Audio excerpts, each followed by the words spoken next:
जय हिंद दोस्तों। तो आज हम बात करेंगे कि हमने जो बचपन में गलतियां की थी, हमने जैसे कि बचपन में मास्टरबेशन किया, सौपन दोष हुआ, यानी कि हमारे शरीर में किसी भी तरह से अगर हमारे शरीर से वीर्य निकला हो या अन्य किसी भी प्रकार की हमने गलतियां की थी, तो उन गलतियों की अब हम इस टाइम भरपाई कैसे करें, क्योंकि यही वो टाइम है जब हम उन गलतियों की भरपाई कर सकते हैं। वरना आगे जाके वो गलतियाँ और भी ज़्यादा विकराल रूप धारण करेगी और हमारे शरीर के लिए ही नहीं बल्कि हमारी पूरी ज़िंदगी के लिए घातक साबित होगी।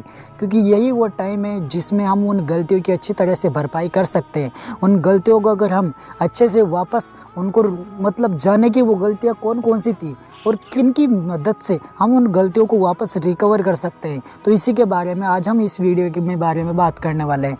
तो देखिए दोस्तों, अब वो टाइम नहीं रहा कि आप सिर्फ उन गलतियों के बारे में सोचेंगे। नहीं दोस्तों, ये आपकी सबसे बड़ी और गलती होगी एक। इसलिए आप उन गलतियों के बारे में मत सोचिए, उनके सॉल्यूशन के बारे में सोचिए कि अब हमारे शरीर को वापस रिकवर कैसे करें। तो रिकवर करने में ब्रह्मचर्य तो आप कर ही रहे होंगे। वैसे अगर आप ब्रह्मचर्य का पालन नहीं कर रहे तो सबसे पहले ब्रह्मचर्य को अपनाइए। आप 30 दिनों का चैलेंज लीजिए, अपने खुद के रूटीन में शामिल कीजिए 30 दिनों के ब्रह्मचर्य चैलेंज को, या फिर 30 दिन कैसे भी करके आप अपने वीर्य को मत निकालिए। मतलब 30 दिन तक बस आपको अटल रहना है कि मुझे बस ब्रह्मचर्य पालन करना है।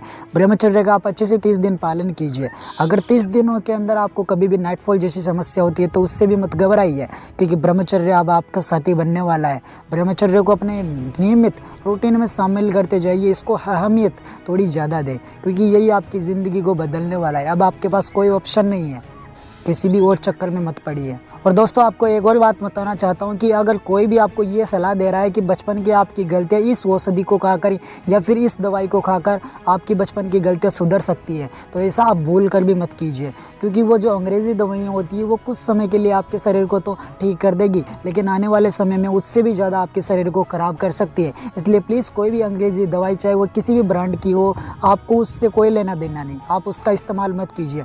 हाँ, अगर आप देसी जड़ी बूटी, आयुर्वेदिक जड़ी बूटी का प्रयोग करते हो तो वो आपके लिए कारगर भूमिका निभा सकती है। जैसे कि सफ़ेद मूसली, अश्वगंधा और कोच के बीज, इस प्रकार की जो औषधियाँ होती हैं आपके वीर्य रक्षा के साथ साथ आपको वीर्य बढ़ाने में महत्वपूर्ण भूमिका निभाती है। आपके शरीर में बहुत सारे रोगों को समाप्त करती है ये औषधियाँ। आप इनका सेवन कर सकते हैं, लेकिन प्लीज़ अंग्रेजी दवाइयों का किसी भी तरह से सेवन मत कीजिए। आपके शरीर को नुकसान पहुँचाने में सबसे कारगर भूमिका यही अंग्रेजी दवाइयाँ निभाती है। इसलिए प्लीज़ इन दवाइयों के पीछे मत पड़े, आयुर्वेद को अपनाएं। आयुर्वेद का अच्छे से सहारा लीजिए, अपने आप पर विश्वास रखिए, क्योंकि आप एक ब्रह्मचारी हो। आप जो चाहो वो कर सकते हो। अपनी गलतियों के बारे में आप मत सोचिए। अगर आपने 2 से 4 वर्ष तक अगर आपने वीर्य नाश किया था तो आपको लगभग 1 साल लगेगा अपने वापस शरीर को रिकवर करने के लिए। इसलिए आप प्लीज़ कोई भी गलत विचार अपने माइंड में मत लाइए, क्योंकि ये गलत विचार फिर से आपको उन गलतियों की तरफ ले जा सकता है। आशा करता हूँ कि आपको वीडियो पसंद आई होगी। अगर किसी भी तरह का प्रश्न पूछना है तो मुझे पूछे, मैं आपको उसका सॉल्यूशन दूंगा। तो तब तक के लिए जय हिंद।